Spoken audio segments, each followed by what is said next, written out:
अब बात करते हैं, एक क्वेश्चन मेरे पास आता है कि क्या क्वेश्चन आता है मेरे पास,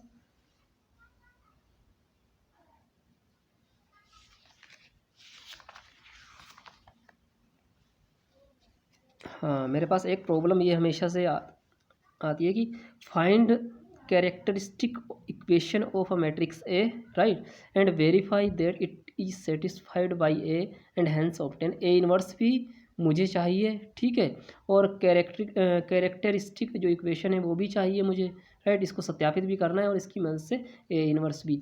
तो इसको, इस सारे जो क्वेश्चंस हैं मोस्टली जो 5 नंबर में आते हैं, ये जो सेक्शन सी में आता है, ये पक्का आता ही आता है। और इसको किस तरीके से सॉल्व करते हैं इसको देखते हैं। पहले इसको कैसे सॉल्व करेंगे, सबसे पहले तो मैंने इसको लिख लिया ए इक्वल टू, तो इसकी जो ये जो इसको बोलते हैं ना, ये जो इक्वेशन मेरे पास है इसको बोलते हैं केली हैमिल्टन थ्योरम, इसको बोलते हैं केली हैमिल्टन थ्योरम। ये कुछ रूल होता है इसका, तो इसको मैंने अलग अलग स्टेप में लिख रखा है, इसको थोड़ा एक्सपेंड कर रखा है। तो इसको लिख दिया मैंने, the characteristic equation of the matrix A is given, क्या है कि इसका किसका determinant A minus lambda I equal to 0 का डिटर्मिनेंट, ए की जगह पर मैंने यह लिख दिया, माइनस लेमडा की जगह पर लेमडा लिख दिया, और आई क्या होता है मेरा 3 ऑर्डर का मेरा कोई ना कोई तत्समक अवयव या जिसको आइडेंटिटी मैट्रिक्स बोलते हैं वो है 1 0 0 0 1 0 0 0 1, राइट। अब लेमडा की मल्टीप्लाई अंदर कर दी, तो अब इन दोनों का इस वाले में से ये वाला माइनस कर देना है, माइनस कर देना है, तो कुछ इस तरीके से बन गया, राइट। अब इसको जैसे डिटर्मिनेंट निकालते हैं, डिटर्मिनेंट निकाल के मैंने सोल्व कर दिया 2 माइनस लेमडा, और इस तरीके से सोल्व करके ये जो भी मेरे इसका कैलकुलेशन रही है, राइट, सोल्व करने के बाद मेरा ये निकल के आई इक्वेशन, इक्वेशन क्या निकल के आई, lambda cube minus 6 lambda square plus 9 lambda minus 4 equal to 0, right. तो कई जगह पर ऐसा यहाँ पर आ जाता है कि इसके कैरेक्टरिस्टिक जो इक्वेशन है वो निकालिए, उसको उसको बताइए निकाल के, सिर्फ जो कैरेक्टरिस्टिक इक्वेशन होती है वो सिर्फ यहाँ तक होती है according to Cayley Hamilton theorem.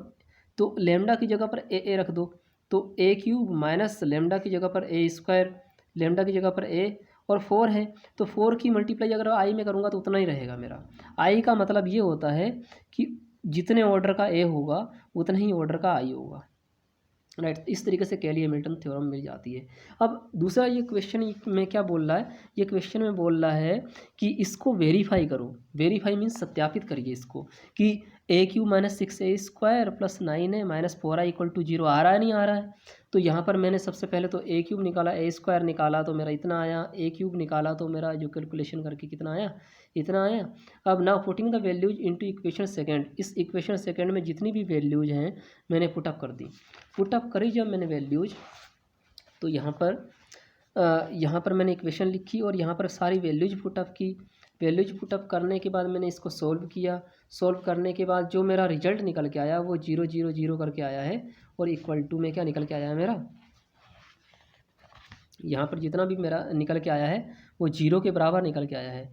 अब 0 के बराबर निकल के आया है तो इसका मतलब क्या होता है, इसका मतलब ये होता है कि hence A satisfies equation first, जो ए है वो इक्वेशन फर्स्ट को सेटिस्फाई करता है।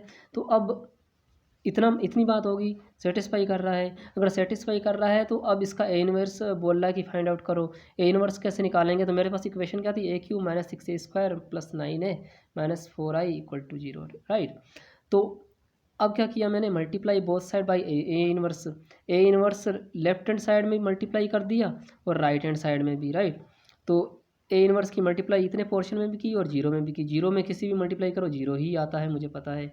ए इनवर्स को अंदर भेज दिया, ए इनवर्स को अंदर भेज, ए इनवर्स के साथ ए जुड़ गया मेरा और साथ में ए स्क्वायर, राइट, ए क्यूब को मैंने तोड़ दिया है, माइनस है तो माइनस 6, अब ए इनवर्स को अंदर भेजा तो ए के साथ ए इनवर्स जुड़ गया और ए अलग से, राइट, प्लस 9 के साथ क्या जुड़ गया, ए इनवर्स माइनस 4 आई और ए इनवर्स अंदर चला गया, इतनी बात होगी। अब एक चीज़ और ध्यान देने वाली है कि ए इनवर्स ए क्या होता है, आई होता है, ए इनवर्स ए क्या होता है, आई होता है, आई ए स्क्वायर, फिर जहाँ पर ए इनवर्स है वहाँ पर आई आ गया, इसी तरीके से फिर 9 ए इनवर्स था तो वो 9 आई हो गया, माइनस आई की मल्टीप्लाई ए इनवर्स में करेंगे तो ए इनवर्स ही आएगा इक्वल टू 0, राइट।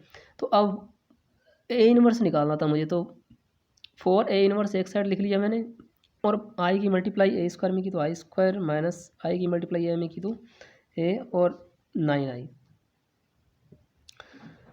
इसी तरीके से A−1 equal to 1/4 A² minus 6 plus 9i। तो मुझे मैंने यहाँ पर वैल्यू पुटअप की है, A−1 इक्वल टू 1/4 और A² की वैल्यू यहाँ पर पुटअप रख करी है मैंने।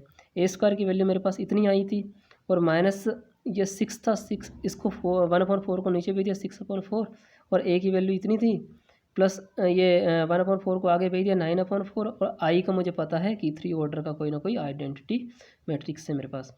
तो इस तरीके से मैंने मल्टीप्लाई अंदर की, मल्टीप्लाई करके मैंने इसको सोल्व किया तो मेरा A−1 निकल आया।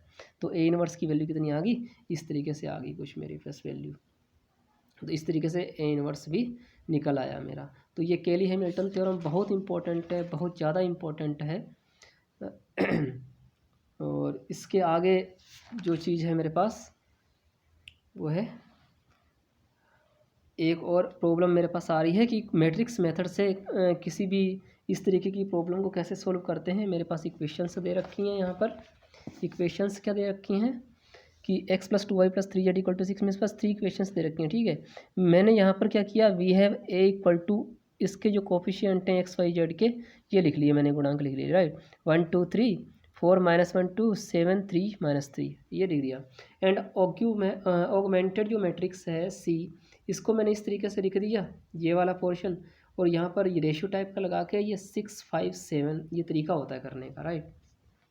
अब मैंने क्या करना है, मेरी ये कोशिश रहेगी कि इसको भी इक्विवेलेंट फॉर्म में करूँ, यहाँ पर जीरो बना दूँ मैं, राइट।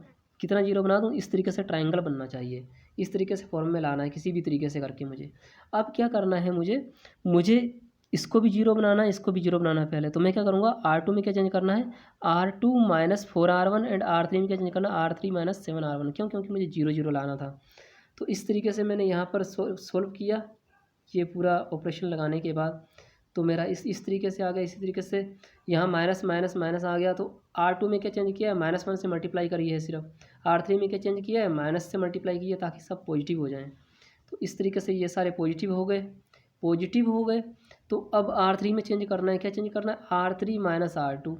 R3 में क्या चेंज किया मैंने, इस वाले में चेंज किया, R3 - R2।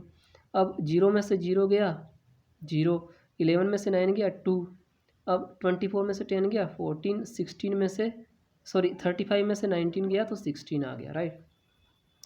अब इसके आगे चेंज क्या किया, अब मैंने R3 में चेंज किया है कि इसको 2 से डिवाइड कर दिया, इस वाले को R3 को अगर 2 से डिवाइड करूँगा तो ये मेरा क्या बन जाएगा, जाके ये मेरा बन जाएगा 1 2 3 6, और यहाँ पर 2 था, यहाँ 14 था, यहाँ 16 था, तो 178 बन गया मेरा, राइट। तो अब इंटरचेंज कर दिया R2 एंड R3 को, इस वाले और इस वाली लाइन को चेंज कर दिया, तो ये वाला ऊपर चला गया, दूसरे वाला नीचे आ गया। तो यहाँ पर मैंने एक्सचेंज किया है, राइट, इंटरचेंज किया है एक तरीके से।